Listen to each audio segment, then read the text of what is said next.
On n'en a toujours pas fini avec le feuilleton affaire Adjavon. Après 3 jours de garde à vue du roi du poulet soupçonné de trafic de drogue, le procureur de la République fait son apparition ce lundi.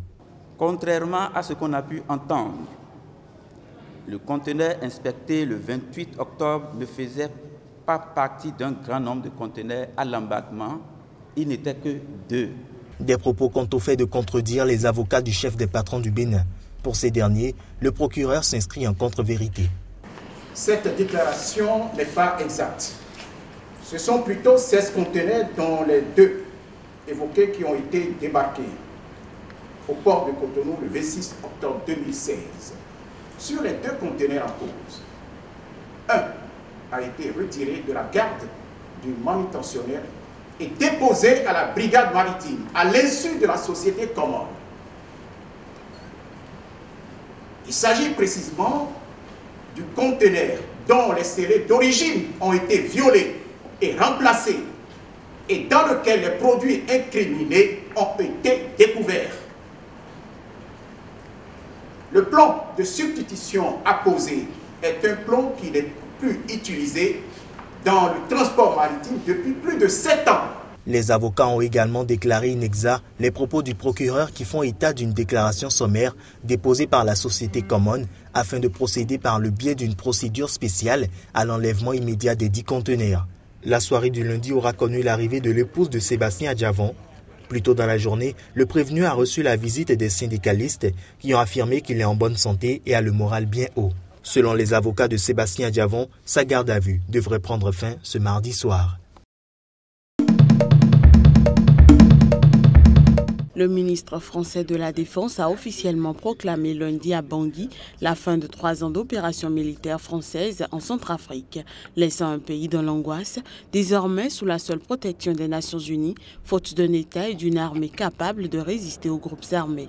Au terme de cette mission, l'opération militaire Sangaris s'arrête, mais la présence de la France ne s'arrête pas, puisque nous serons présents dans la MINUSCA, je l'ai indiqué tout à l'heure, dans la mission des Nations Unies. Nous sommes présents dans la mission de formation des FACA et nous avons par ailleurs, nous allons renforcer une coopération bilatérale avec les forces armées de Centrafrique. La France avait lancé Sangaris début décembre 2013, alors que son ex-colonie connaissait des massacres sans précédent après le renversement du président François Bozizé. Le Drian a estimé que l'opération avait rempli ses 3 missions, mettre fin au chaos, accompagner la montée en puissance des forces internationales et permettre la tenue d'élections démocratiques.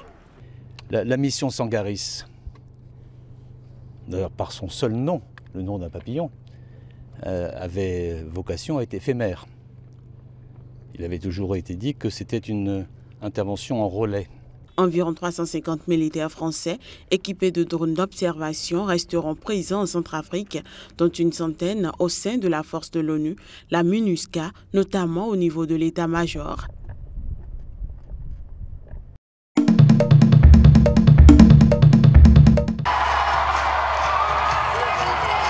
La course à la Maison-Blanche se poursuit avec une entrée fracassante du FBI dans la campagne.